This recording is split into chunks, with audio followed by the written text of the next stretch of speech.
Tempted.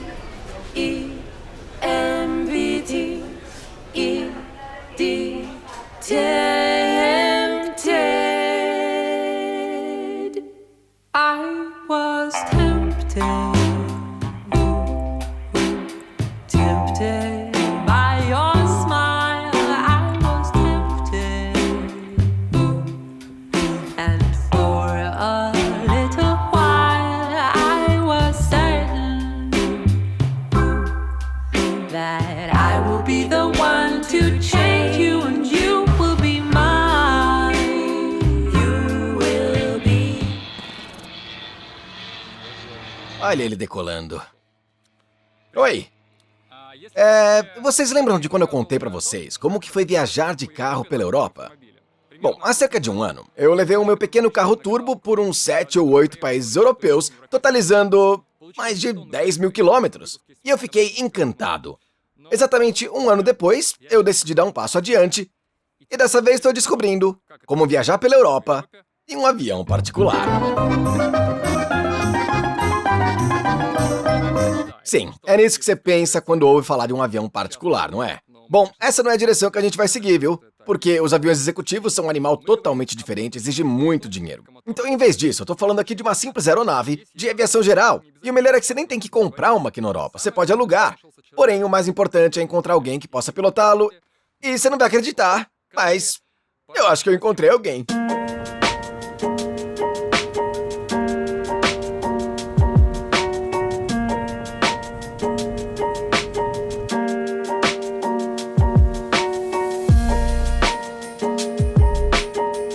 Nossa história começa no vilarejo suíço de Grindel, a cerca de 1 hora de carro da Basileia. É um pequeno vilarejo de 500 habitantes, localizado nas montanhas suíças do Jura.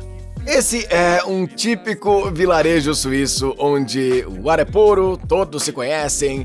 É realmente impressionante. E é aqui que mora a pessoa que sabe pilotar o avião. Conheça Andy, o cara que me convidou para vir. Andy e sua esposa Valéria se mudaram da Lituânia para a Suíça há 7 anos. Eles têm uma família grande, 2 filhos e uma bela casa recém-construída. O Antônio mandou avisar que não vai mais fazer vídeos, porque você não se inscreveu no canal dele. Então se inscreva, que ele continua compartilhando alegremente as suas viagens. Quantos quartos tem? Sério? A minha pergunta sobre o número de quartos deixou eles perplexos. Eles não faziam ideia. A vantagem de eu estar aqui agora é que eles vão saber quantos quartos tem. No fim eram 7 quartos, mas não pense que eles são um casal suíço super luxuoso. Quem construiu essa casa? Ну, мы практически сами. То есть мы заказали кит-хаус, опять же, как в Ikea, финский. Como? Ну, пришел грузовик с упакованными, ну, как вот стены, в которые встроены окна. Uau! Да. Наняли фирму, чтобы они нам просто собрали стены и крышу. А дальше уже я взял своего друга школьного, и вот мы тут вместе практически шаманим с ним. Passei alguns dias aqui, percorri o vilarejo e até participei de um festival de colheita local. O festival consiste em colher maçãs e depois esmagá-las para fazer suco fresco. Uma produção de suco completa. Os habitantes locais aqui, os suíços em geral, eles estão bem de vida, né? Então eles não fazem isso para economizar dinheiro e não ter que comprar outra garrafa de suco.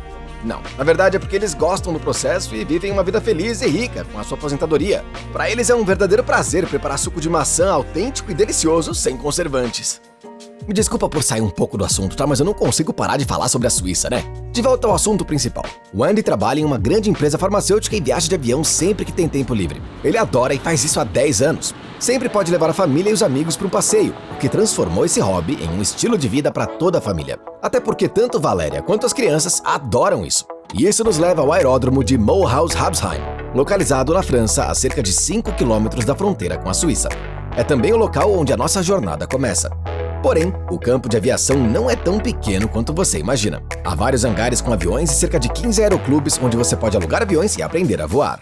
Quanto tempo levou o processo de aprendizagem? В общей сложности, наверное, полгода. Só isso? Да, и это еще довольно долго. То есть, в принципе, по ускоренному курсу, вот многие, кто хотят очень быстро сделать, едут во Флориду, и это 2 недели максимум занимает. É tipo como uma carteira de motorista, então? Ну, так и есть. Например, в Швейцарии нужно около 40 часов для того, чтобы на машину получить права. На самолет это 45 часов. Acontece que obter uma licença de piloto não leva muito tempo, e por isso os aeroclubes estão cheios de pessoas de todas as idades. Essa moça deve ter cerca de 18 anos e já está se preparando para seu próximo voo de treinamento, com sua mãe sentada logo atrás dela por precaução. E o amigo de Andy, Andreas, da Alemanha, voa com esse pequeno. Ну вот мы слетали с ним в командировку на выходные на острова. Очень проникся полетами. Foi a sua primeira vez? Он не умел. Не, он вообще нет. Вообще никакого отношения не имел. Первый раз в самолете был. Ну вот, и так проникся, что заказал себе, нашел по интернету самолет, этот вот кит. Não, peraí, por avião kit você quer dizer um avião que você mesmo monta? Да, короче, ну вот как в Икеа. Все ящики приходят, шкафов. И ты- O avião? Да. Sério? Да, E isso é legal? прикинь. Senhoras e senhores, conheçam uma aeronave que foi encomendada pela internet e montada à mão. I think we got 6 boxes delivered. Some came from the Ukraine, some other parts from France. The owner of the company sits in the UK, and it all fit together, surprisingly. O avião foi comprado por Andrés e seu pai levou 2 anos para montar. It's a kit plane, so yes, you buy all the individual parts and then you put it together, like Lego. Yes, like Lego. O avião voa muito bem, mas é evidente que os materiais são um pouco baratos. Acho que é por isso que ele tem um paraquedas instalado. Tem um paraquedas? Yes, and here, if you pull out this lever here, 50 centimeters, it could come out right now if you want. Não quero não. O aeroclube está repleto de aviões e, curiosamente, eles não são usados apenas para lazer, mas também para algumas viagens importantes. Quer dizer, se você conseguir voar neles, né? Essa é a aparência do tráfego aéreo sobre a Europa durante a pandemia. Metade desses pontos são aeronaves de aviação geral e são populares por um motivo. Só na França há 420 aeródromos registrados. Muitas pistas para aeronaves ultraleves e a infraestrutura necessária, como aeroclubes, restaurantes e todo tipo de lugar interessante. E é claro, nosso plano é visitar e filmar tudo isso. Eis o plano. Vamos saindo de Habsheim, passamos por metade da França, chegamos a Avignon, depois ao sul da França, passamos pelo mar e chegamos à ilha de Córcega. Temos 6 dias e um avião francês de 4 assentos Robin 400, que alugamos antes de chegar. O melhor desse avião aqui é que ele é muito simples. Ele não tem eletrônica e nem hidráulica, em vez disso ele tem cabos. Tem flaps que se retraem com essa coisa aqui que parece meio que um freio de mão, né? Supostamente deve ser uma aeronave segura, mas é o que veremos. Para alugar essa aeronave, você precisa de uma licença de piloto e se associar ao aeroclube. O aluguel em si custa cerca de 160 euros por hora. Vale a pena mencionar que, ao contrário do aluguel de um carro, aqui você paga por hora, mas na realidade são só as horas de voo utilizadas que são contadas, o que quer dizer que você só paga quando o motor está funcionando, e não paga quando a aeronave está parada. Então, em outras palavras, o que conta é o tempo do motor. A propósito, aqui está a calculadora de dinheiro. E agora, hein? A gente alugou o avião, a gente pode só partir sem avisar ninguém? Да? Вот ключи. Погнали. Essas são nossas coisas, mas o mais importante da nossa bagagem não são as mochilas e as barracas, mas esse pequeno tanque à direita. Ну, движок, он жрет масло, и он еще летает на бензине, в котором свинец есть. То есть вот это вот нам надо взять с собой, чтобы масло не кончилось. Olha, eu tô confiando que você vai cuidar disso, tá? Правильно понимаю? Да, напоминай. Como sempre, a gente tá cheio de coisa, eu tô me perguntando onde a gente coloca tudo isso. Ao contrário de um carro com porta-malas, essa aeronave tem só 2 assentos traseiros e um pequeno espaço atrás, o que deve bastar, já que somos só 2 pessoas. Não tem muito espaço aqui não, viu? Mas é melhor do que nada.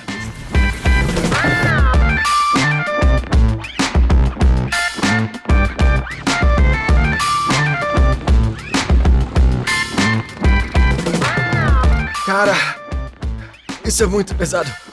Um carro podia simplesmente dirigir até o posto, né? Mas com o avião não é tão fácil assim, eu acho, né?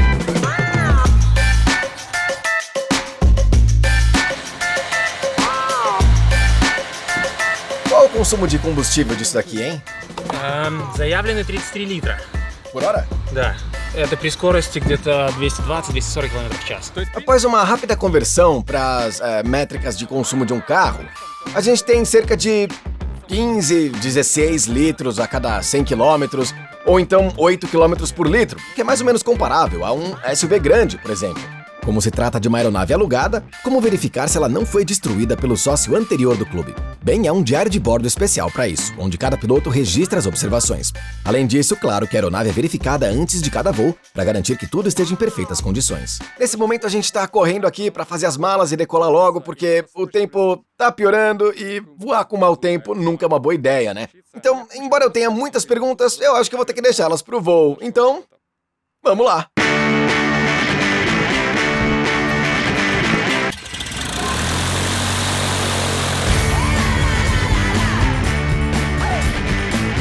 Bom, como é que eu digo isso, hein? A nossa viagem pela Europa... Não, espera aí. A nossa viagem de avião particular pela Europa tá começando agora mesmo.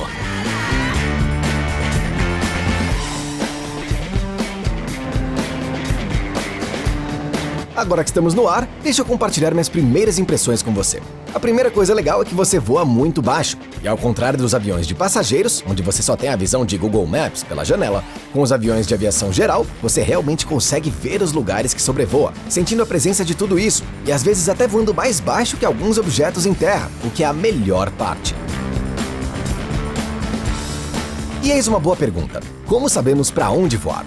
Bem, Andy tem um navegador especial para isso, como um Waze, só que para aviões, onde você traça uma rota, ele mostra quanto tempo leva para chegar lá. 2, 5, 10 minutos e por aí vai. Eu adoraria contar mais, mas tivemos problemas com o tempo e as coisas ficaram um pouco estressantes demais para contar a historinha. Mas tá tudo bem e aterrissamos em segurança. E a nossa primeira parada é Borgonha.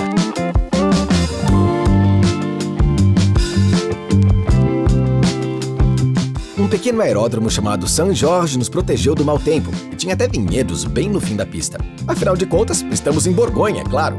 Há também um aeroclube com um pequeno restaurante onde decidimos fazer uma parada.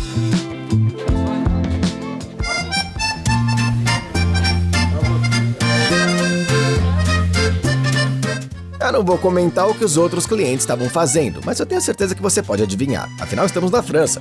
Esse é um aeroclube típico, onde os pilotos estacionam seus aviões, descansam e se misturam com outros visitantes. Bebem, se divertem e conversam, criando uma atmosfera agradável que nos atraiu para o local.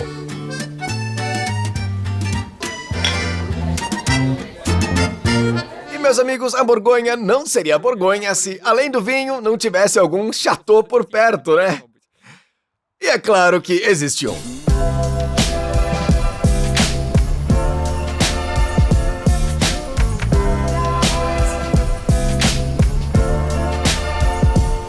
Sim, é um castelo comum datado do século XVI que Joséphine de Beauharnais, imperatriz da França e primeira esposa de Napoleão, costumava visitar.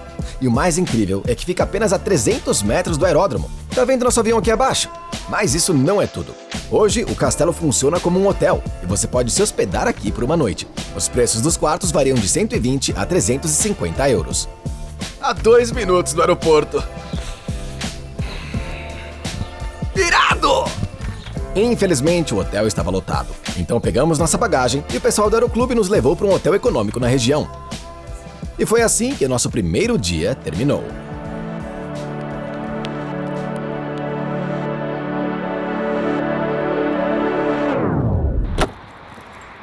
Ontem a gente não pôde provar o vinho local, então definitivamente vamos ter que fazer isso em Avignon. Então, Provence, aí vamos nós.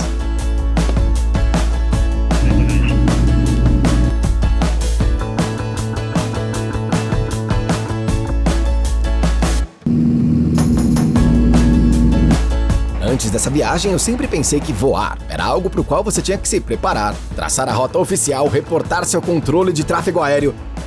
Mas na verdade é bem mais fácil que isso. Se você ficar em um país, é só voar para onde você quiser. É uma verdadeira sensação de liberdade.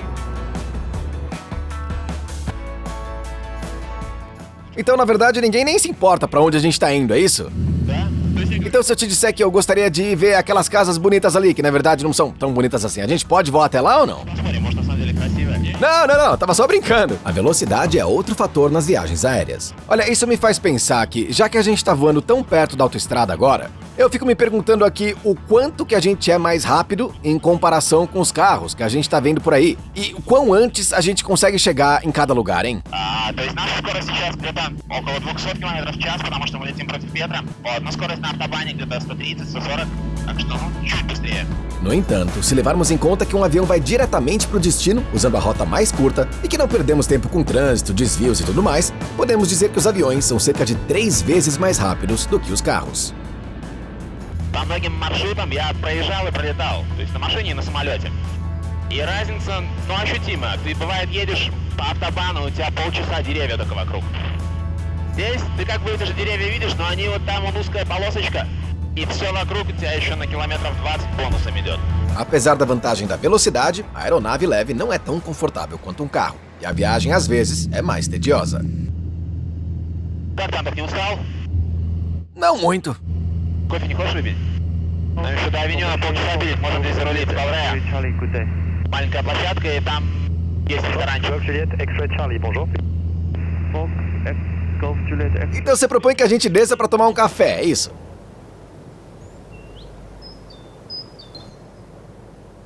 Pois é, a gente realmente aterrissou só para tomar um café, pessoal. Por quê? Por que não, né? Que loucura! Nossa pausa para o café nos levou ao aeroporto de Velreas-Visan, que também tem um aeroclube e até mesmo um pequeno museu de aviação. E enquanto Andy fazia ligações de trabalho, eu comecei a explorar os hangares locais. E agora a parte mais interessante. A gente usou a pista de pouso deles para aterrissar, fizemos uma pausa, tomamos um café e a gente não pagou nada por isso. Nem um centavo. Ну смотри, это как комьюнити пилотов. Они точно так же прилетают к нам, и все вот так вот летают, и все друг друга угощают. Ну, то есть, просто все друзья. Isso é simplesmente de tirar o fôlego. Então, depois do café, fomos para os céus novamente.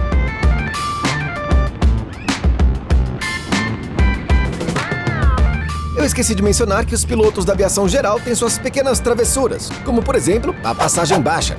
Isso é quando você voa bem baixo em relação ao solo, sem tocá-lo. Mas por que você faria isso, você pode se perguntar? Bom, de acordo com Andy, e eu cito, para espantar os pássaros. Então pegamos nossos lasers e fomos atrás dos pássaros no aeroporto de León.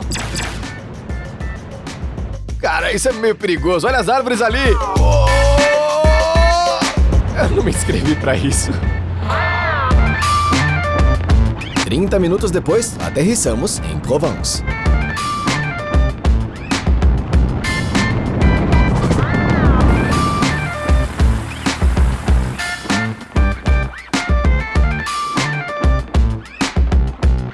Infelizmente, os incríveis benefícios gratuitos acabam aqui, pois tivemos que pagar 18 € pelo desembarque e estacionamento.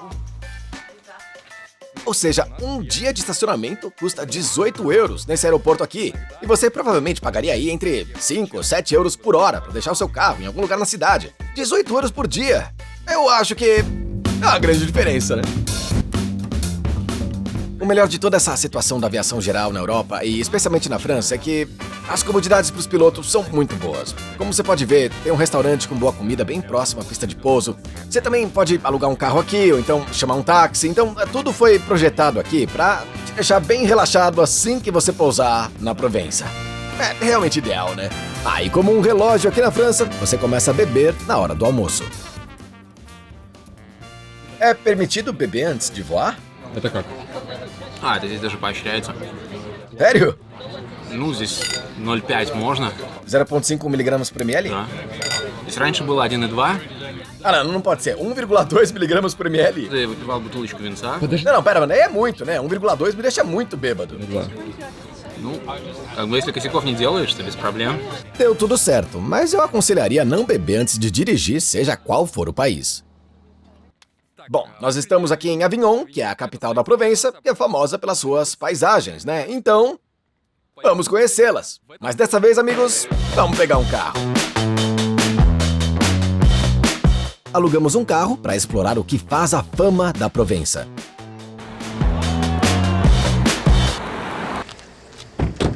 Aqui está, pessoal, os famosos campos de lavanda da Provença.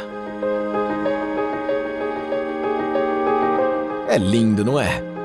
Só tem um probleminha. Não fui eu que filmei isso. Eu comprei num site de vídeo. É que eu queria mostrar pra vocês como são os campos em plena floração. Esses campos de lavanda normalmente florescem em junho, até mesmo em julho, mas por enquanto, é isso que temos. Não é a vista que esperávamos. Meu plano inicial era vir pra cá no início de junho, quando todos os campos de lavanda estão floridos, cheirando a frescor, mas aí veio o lockdown e a viagem teve que ser adiada. Agora a gente tá em meados de agosto e os campos já estão com as bordas chanfradas, claro. Apesar disso, muitos turistas ainda vêm para ver o cartão postal da Provença, a Abadia de Senonc. A arquitetura do século XIII é obviamente impressionante, mas ainda é uma pena que não tenhamos os campos floridos ao fundo, e em vez disso, esses arbustos secos. O fato é que os campos de lavanda não seguem um cronograma rígido, dependem totalmente de quão seco é o verão. Às vezes, os campos florescem até o início de agosto, enquanto em outras ocasiões se tornam mais finos em meados de julho. Я прилетал сюда несколько раз, в надежде поймать эти поля, и каждый раз было то рано, то поздно. E видишь, сейчас то же самое. Porém, não há nada que um bom tratamento de cores não possa consertar. Então, é assim que teria sido. Quanto a nós, continuamos nossa jornada pela Provença para conhecer o vilarejo mais pitoresco da região.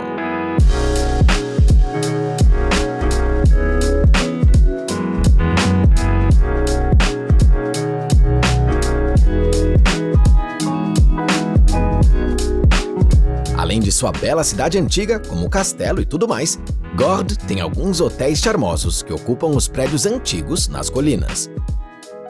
E como era de se esperar, não é barato ficar aqui, viu? Com certeza esse não é um lugar para orçamento médio, viu? E por causa disso a gente vai ter que encontrar algo um pouquinho mais barato. Felizmente, temos nosso próprio avião para isso. Como é bom falar isso. A gente acabou de decolar e olha só essas vistas do fim da tarde, com o sol se aproximando lentamente do horizonte. Eu tô realmente sentindo o romance da aviação no momento, embora não seja nada fácil, né, como você sabe. Nossa GoPro acabou de voar pela asa direita, eu até filmei ela, é uma pena, viu? Que é uma pena, viu, considerando que eu acabei de comprar um estojo novo pra ela, paguei 70 euros faz o quê? 2 horas? Acontece.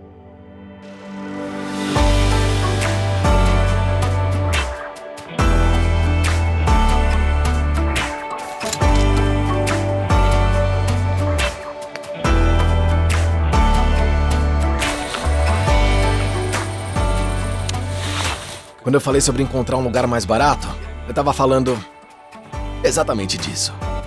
E também conhecemos algumas pessoas incríveis no aeroclube, que não nos conheciam, mas que gentilmente deixaram o hangar aberto por uma noite para que a gente pudesse tomar um banho. E também nos incentivaram a pegar algumas cervejas da geladeira. Obviamente aceitamos as cervejas, mas no final não pudemos deixar de deixar algum dinheiro numa caixa designada.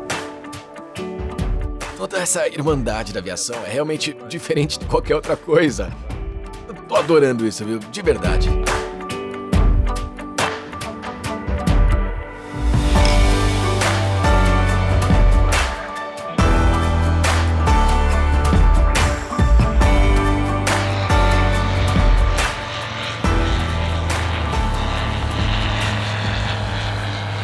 Bom dia!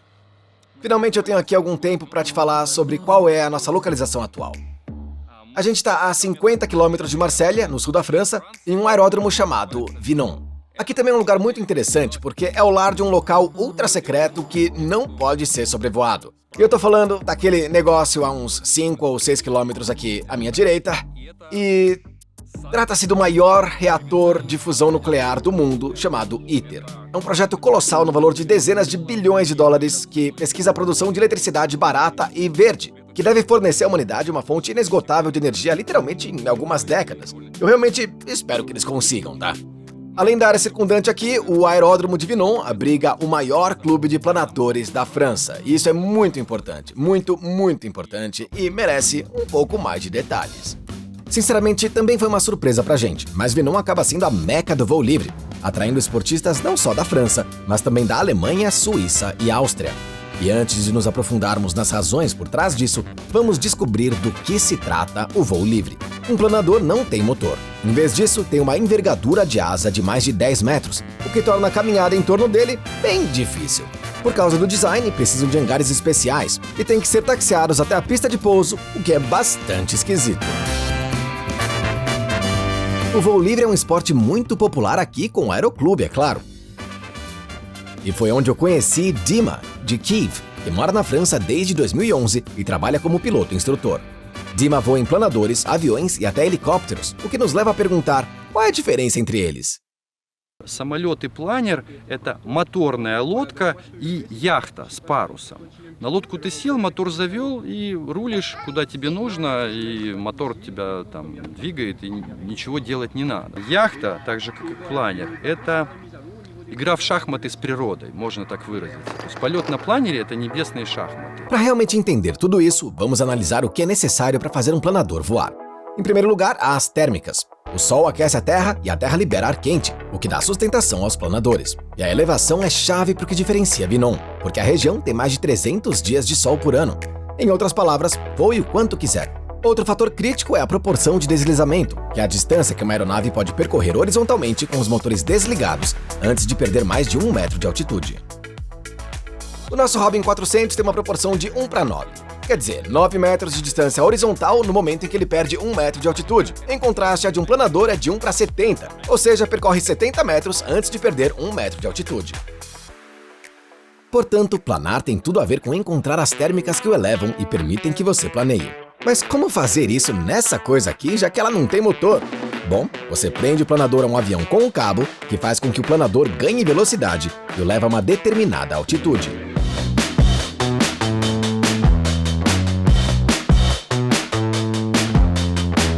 Uma vez em posição, o avião de reboque solta o cabo e você começa a planar. O mais surpreendente é que os planadores conseguem voar distâncias bem longas, viu? Eu sempre achei que tinha que ficar numa área determinada, né? Mas, na verdade, você pode voar milhares de quilômetros com isso aqui. Eu acabei de conhecer um cara que voou para a Áustria e voltou na semana passada usando um planador, que fica a cerca de 1.200 quilômetros de distância, ou até mais, talvez. Então, você não gasta dinheiro com combustível e só precisa de alguém para te levar até lá. Aí depois é só aproveitar as térmicas e o vento, e vai que vai! O último recorde foi estabelecido por 2 franceses na década de 90, quando voaram de Vinon ao Marrocos, o que equivale a 3.000 quilômetros e muito tempo no ar. Você pode planar por 8, 10 ou até 12 horas. Desculpa a minha pergunta básica, mas se você precisar ir pro banheiro, como é que faz?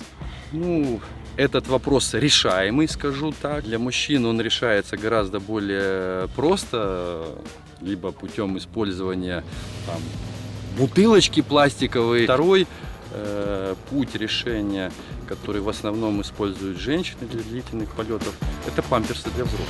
E quem que não recorreria às fraldas diante dessas paisagens lindas?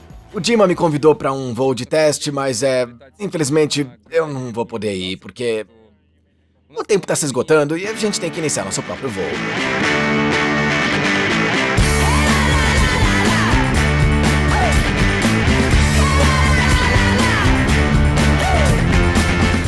Decolamos para Cannes e enfrentamos uma turbulência bastante intensa, o que impossibilitou qualquer filmagem. Eu não sei se dá para ver pela câmera, mas tá ficando um pouco turbulento aqui. Eu acho que os solavancos sejam as térmicas, né, que os planadores usam para voar ou não? Да, одни термические потоки. А мы через них пролетаем, то есть мы их не ловим, и они каждый вот так вот нас подкидывает, поэтому здесь вот такая грунтовая дорога получается. Смотри, как нас несет наверх. Я ручку вообще не тяну. 1000-1500 футов в минуту. Pra ser sincero, esses voos não são exatamente confortáveis quando você tá tremendo de frio e eles não têm ar-condicionado, sabe? Viajar de carro seria bem mais confortável a essa altura, viu? Com certeza. Mas, por outro lado, são apenas 25 minutos de voo até Cannes, em comparação com cerca de 2 horas de carro, se você levar em conta todo o trânsito e o caminho. Полтора два. Даже не 25 минут, у нас сейчас такой попутный ветер в спину. Еще, наверное, минут 7-8 срежем. Летим почти в 1,5 раза быстрее, чем нормально. Так что, да, сравнивая с... Opa! Конечно, я думаю, стоит потерпеть. 15 минут. Eu não sei não. Это лучше, чем 3 часа стать. Tenho o prazer de informar que 10 minutos depois, aterrissamos em segurança em Cannes. A loucura é que a turbulência foi tão intensa que eu amassei um pouquinho o para-brisa aqui com a minha câmera. Eu até pensei que tinha rachado no começo, mas acabou sendo só um arranhão. Super intenso, né? На самом деле. Так, я думаю, для этого места стандартное. Ah, para com isso, cara. Vai, admite pra mim que isso foi loucura, cara. Admite, vai.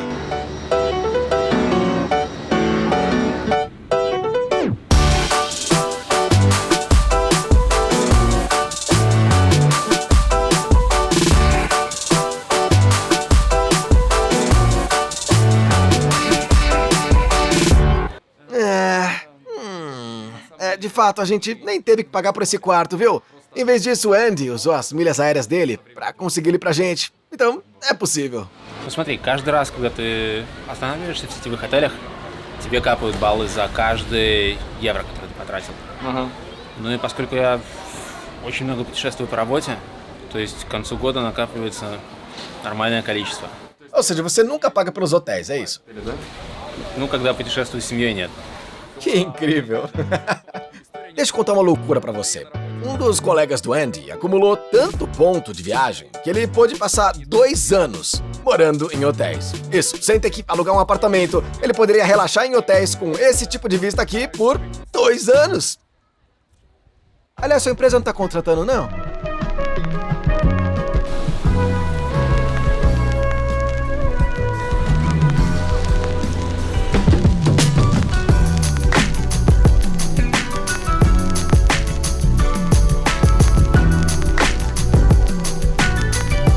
Bem-vindos à Riviera Francesa. E como eu não sou um grande fã dessa região, deixa eu mostrar como era aqui no verão de 2020. Vamos começar por Cannes, porque é lá que estamos. De acordo com os garçons locais, o fluxo de turista foi bastante normal para essa época do ano, exceto pelo fato de que em 2020 foram principalmente os franceses que visitaram o local, o que não necessariamente agrada os habitantes locais. O tapete vermelho de Cannes não ficou intocado, e apesar do cancelamento do festival, a fila habitual para uma foto continua. As marcas das mãos de Jean-Paul Belmondo e Meg Ryan ainda estão lá. Depois de um rápido high five no Jack Nicholson, eu saio para verificar Mônaco. Se você estiver preocupado se tudo tá indo bem aqui em Mônaco, embora eu duvide, não se preocupa, tá? Porque todo mundo aqui ainda tá muito, muito bem. Como de costume, o principal indicador do PIB local é o número de carros de alto padrão estacionados no Cassino de Monte Carlo. E eu fico feliz em informar que esse índice não caiu, como visto aqui com o Lamborghini de Daria Swarovski cravejado de diamantes. As máscaras devem ser usadas o tempo todo na praça do cassino, embora as multidões não pareçam se importar muito com isso, né? Mas quanto a mim, eu tô indo pra Nice. Em vez de passear pelas praias locais, decidi fazer algo um pouquinho mais interessante. Agora vamos conhecer alguém que trabalha com pessoas que estão se saindo muito bem, apesar da atual instabilidade econômica.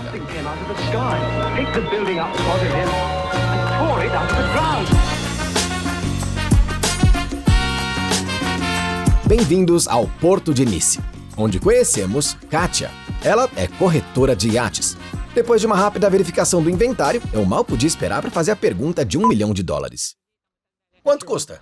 Ну, допустим, вот есть лодка здесь, вот одна из них, она 40 метров, 2019 года, называется Exodus, она стоит 190 тысяч евро в неделю, это не считая налоги и депозит на расход. Não, mas peraí, esse aluguel é por semana, é isso? В неделю. Quer dizer, 190 mil euros para alugar por uma semana. 190 тысяч евро, ну и добавь еще где-то от 10 до 20% НДС обязательно, и 30% депозит на расходы, что покрывает там топливо, еду, напитки. E as pessoas têm condição de alugar isso? Не хватает хороших лодок. Вот что странно, да? Вот такова ситуация. Но это ладно, это еще лодка не самая дорогая. Нам повезло, что сегодня вон там стоит лодка, которая стоит 1 миллион евро в неделю. Esse é o Phoenix 2, um iate de 90 metros que transporta 12 passageiros e 28 tripulantes. Tem heliponto, spa, elevador, piscina, cinema, academia e sabe Deus o que mais. Infelizmente, não pudemos entrar. Eu realmente queria ver como é que são esses iates por dentro e por que exatamente $200 mil por semana. Mas a Kátia não conseguiu organizar isso pra gente porque todo o iate aqui já tá alugado. Então, embora a gente tenha planejado isso aqui por 2 semanas, a gente realmente só conseguiu ver eles por fora, né? Fazer o quê? Ninguém deixa a gente entrar? É interessante notar que alguns desses iates têm nomes bem russos. Este é Anya, e esse aqui se chama Aglaya, cujo mastro tentei medir, mas não consegui. Estávamos muito perto do aeroporto e não tive permissão para pilotar meu drone acima de 65 metros, e não estava nem perto do topo do mastro. Vida de gente rica realmente é outra coisa, né? Mas eu duvido que algum dia eu entenda como é que alguém pode gastar o equivalente a uma porcentagem do orçamento anual de um pequeno país africano pra alugar um iate por semana. Isso ultrapassa minha crença em tudo. A principal sinopse de 2020 na Côte d'Azur é que os franceses não estão exatamente entusiasmados com os turistas franceses, que vieram em massa esse ano, o que é um pouquinho engraçado, né, se você quer saber. Eu não sou um grande fã de cidades turísticas, onde tem muitos carros, muitas pessoas. Eu prefiro algo um pouco mais calmo, isolado, como o lugar para onde a gente está indo agora.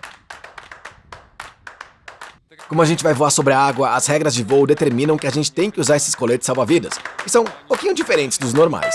Eles têm essa cara estranha.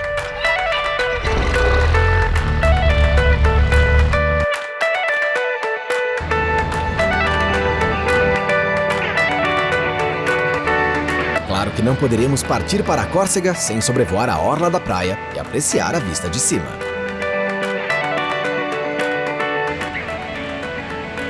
A Côte d'Azur é linda, vista do ar aqui, pessoal, linda.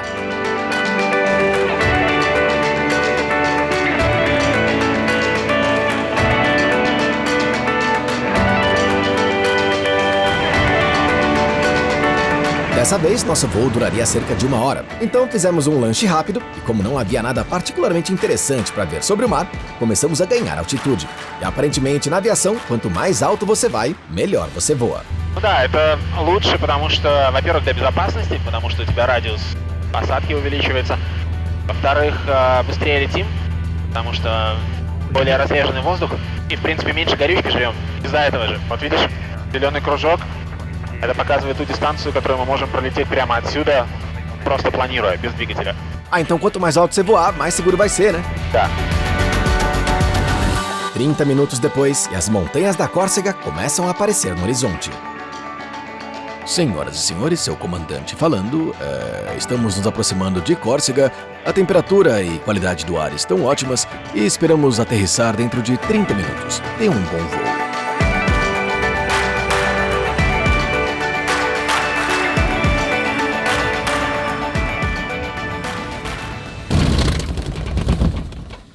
Bom, bem-vindos à Córcega.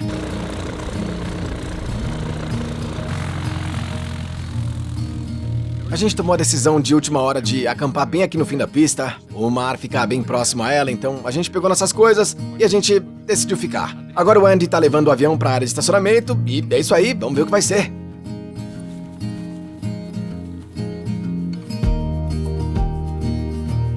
Quando a gente planejou essa viagem e sonhava em acampar próximo às pistas de pouso, a minha visão era algo muito semelhante a esse lugar. Trata-se de um campo de pouso próximo à cidade de Propriano, ao sul. Para mim, era aí que o quebra-cabeça se completava. As tendas, a pista de decolagem, nosso avião em algum lugar próximo e o mar, é claro, que ainda não está visível. Foi nesse momento que eu percebi como é fantástico viajar em um avião particular. Porque você acaba indo a lugares que nunca visitaria de carro ou a pé. Searchlights just for us.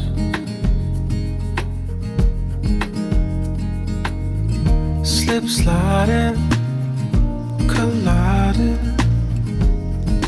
dancing in the dark. I'm in, you in. Uma manhã muito ventosa, mas extremamente bonita.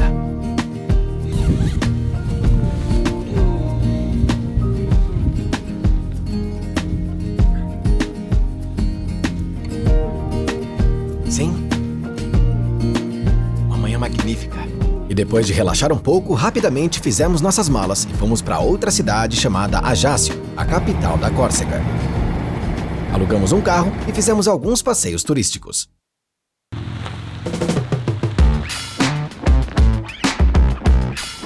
Muito bem, vamos descobrir o que sabemos sobre a Córcega. O primeiro e mais importante é Napoleão Bonaparte. Tá vendo a estátua dele na parte de trás?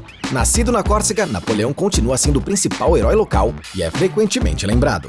Hotéis, restaurantes, galerias, grafites e, claro, o aeroporto levam seu nome ou têm sua imagem.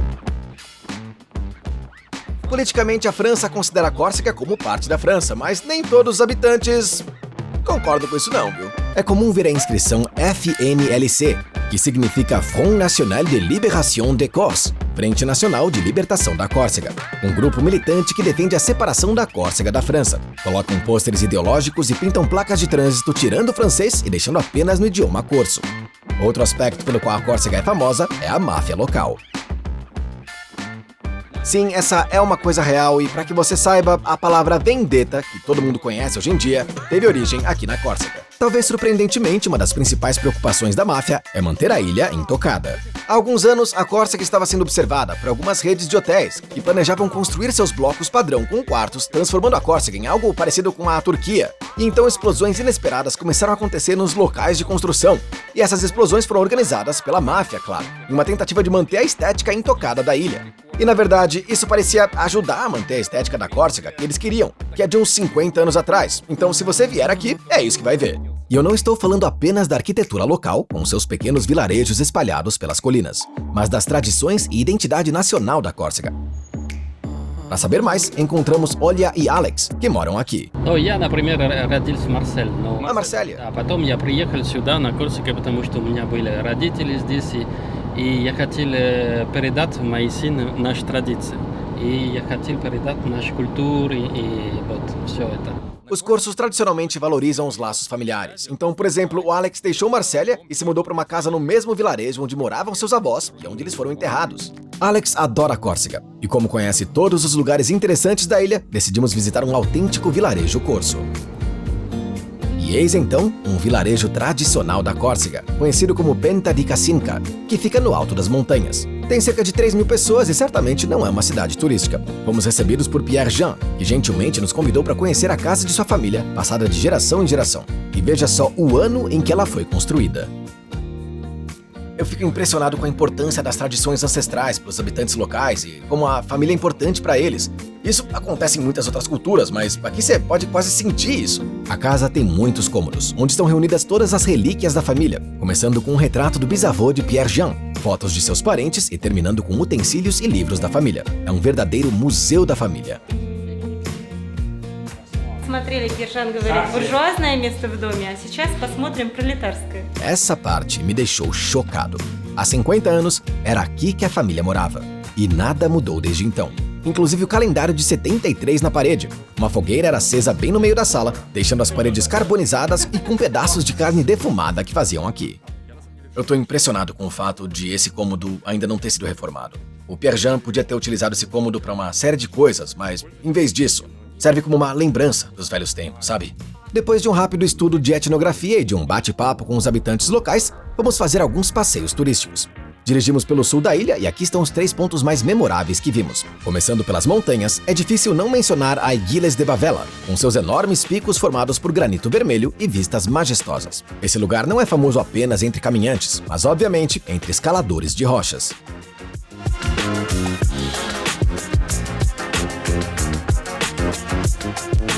Seguindo em frente, fomos para a principal atração da ilha, suas praias, que são o principal motivo da visita das pessoas. São realmente deslumbrantes, e a cor da água em algumas partes, principalmente perto da ilha de Piana, é muito parecida com a das Maldivas. Me perdoe pela comparação talvez injusta.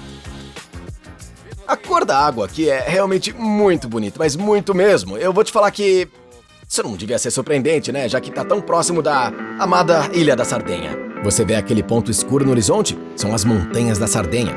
Nem eu e nem Andy tocamos nessa água azul turquesa. Em vez disso, decidimos conhecer a cidade mais bonita do sul da Córcega, a cidade de Bonifácio. Quando você caminha por essas ruas, aparentemente não tem muito que diferencie Bonifácio de outras cidades antigas da Europa. Em vez disso, o que você tem que fazer é ver a cidade de fora.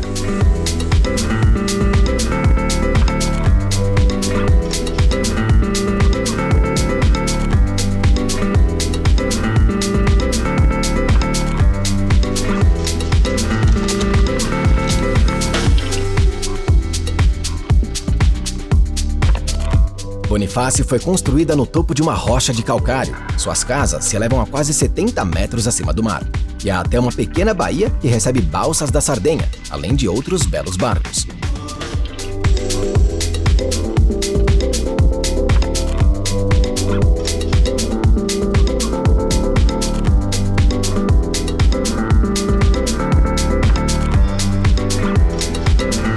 essa cidade é absolutamente pitoresca e um ótimo lugar para passar o dia e relaxar. No entanto, tem apenas um probleminha, né? Só é possível ver toda a sua beleza de um barco ou de um avião. Ou de um drone, né? Se você tiver com um. Acabou sendo uma tarefa impossível explorar toda a ilha nos 2 dias que tínhamos. Nosso tempo foi encurtado por relatos de mau tempo na região, então tivemos que sair antes que ficássemos presos por lá. Andy me disse que tinha uma pequena surpresa para levantar nosso ânimo, mas primeiro tivemos que decolar. E cara, foi uma decolagem assustadora de última hora, bem acima da linha das árvores. Embora Andy tenha me dito mais tarde que tudo estava sob controle. Depois de passar uns 5 dias no cockpit, eu tô começando a me sentir muito mais confiante para voar. Tô começando a entender as ações do Andy, como que o avião reage a elas, bem como os efeitos da paisagem, incluindo montanhas ou térmicas. E eu acho que todos os nossos medos em relação a voar decorrem principalmente do fato de a gente não entender a mecânica por trás disso. E quanto mais a gente aprende, mais confiança a gente tem. E aí a gente começa a se sentir mais confortável à medida que a gente entende o comportamento do avião. Então, quanto mais você voa, menos assustador fica. Eu acho que essa é a fórmula. Acredita em mim, eu sou prova viva.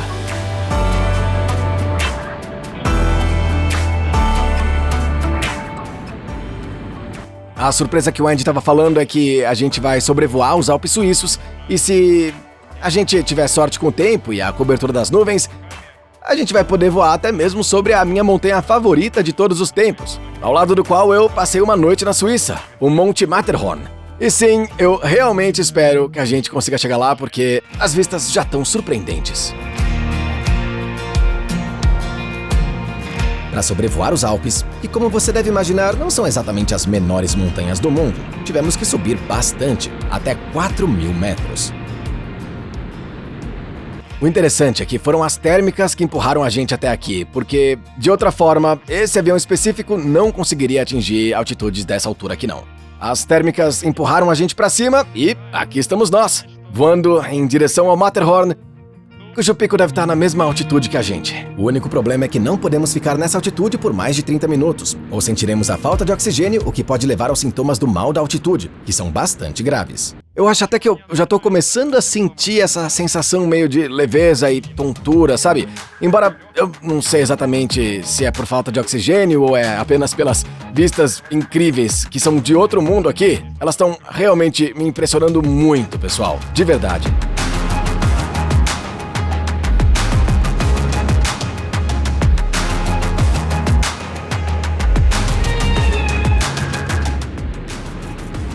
Acho que eu tô vendo. E de fato, lá estava ela. Essa montanha de tirar o fôlego, com quase 4.500 metros de altura, da qual tivemos a honra de voar bem próximo.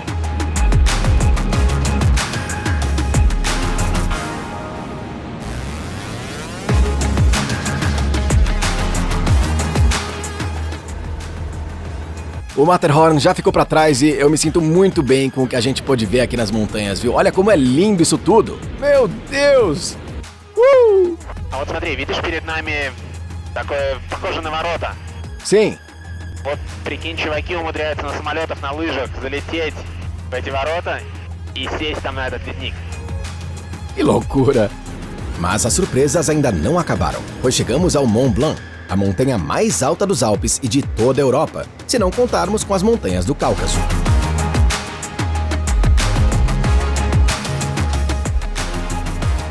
Смотри, вот видишь, там штука похожая на НЛО на горе. Ah, eu tô vendo! О, это такой рефьюдж, где ночуют все клаймперы, которые поднимаются на Монблан. Nosso voo pelos Alpes acabou sendo ainda melhor do que eu esperava. O clima, o pôr do sol, pura magia. E cerca de 30 minutos depois, aterrissamos em Annemasse, que fica a apenas alguns quilômetros de Genebra.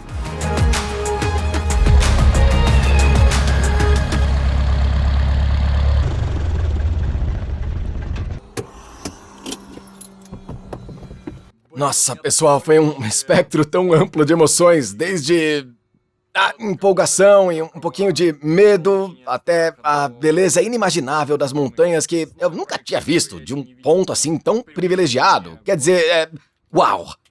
Uau! Certamente foi um dia incrível e uma ótima viagem em geral.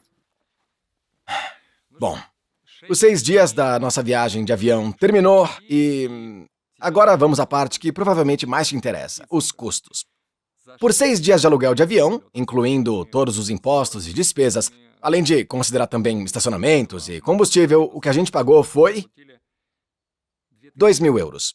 E é importante ter em mente que nós éramos só 2 pessoas, né? Se você dividir o custo por 4 pessoas, por causa dos 4 assentos no avião, acabaria com 500 euros por pessoa, que não é nada mal, né? Além disso, se a gente fosse comparar essa nossa aventura com uma viagem rodoviária, a gente teria levado mais de 2 dias para percorrer a mesma distância de carro e a gente levou só 13,5 horas de avião, então foi cerca de 4 vezes mais rápido. Pensa da seguinte forma, leva 2 horas e meia para voar daqui até a cidade de Cannes e 8 horas e meia para chegar lá de carro. Então, imagina como é que você vai chegar lá cansado, dirigindo por tanto tempo, né? Nada disso existe se você viajar de avião. Isso é o que eu posso te dizer como alguém que acabou de passar por isso. Você chega no seu destino se sentindo renovado, pronto para realmente fazer as coisas. Você vai ter energia para entrar num carro, dirigir até algum lugar, se for necessário. Viajar de avião é como um meio de viagem totalmente novo e incrivelmente interessante, porque você não está dirigindo por lugares, você está sobrevoando eles, observando o mundo de uma perspectiva única. E para completar, foi bom experimentar o charme desse tipo de viagem, incluindo pernoites nos aeródromos, refeições em todos os restaurantes próximos. É uma experiência mágica que não requer um orçamento muito grande, já que a gente dormiu em aeródromos. A gente não gastou muito em restaurante ou hotel. Foi uma viagem com preços bem razoáveis até. Mas ainda assim foi fantástica, e eu tô em êxtase. E isso me faz perceber que eu definitivamente quero fazer isso de novo. Talvez eu faça uma rota diferente. Talvez eu faça mais de uma vez. Mas, como vocês sabem, né, pessoal, a questão não é exatamente como que você viaja, mas se você faz isso ou se você não faz isso, né? Então o que eu tenho a dizer é viagem, pessoal, viagem. Porque, olha, vale muito a pena. E quanto a mim, eu acho que eu vou ficar aqui nessa linda vila suíça por mais um dia, só pra dar mais uma relaxada, e aí depois eu sigo pro meu próximo destino. Até mais, pessoal.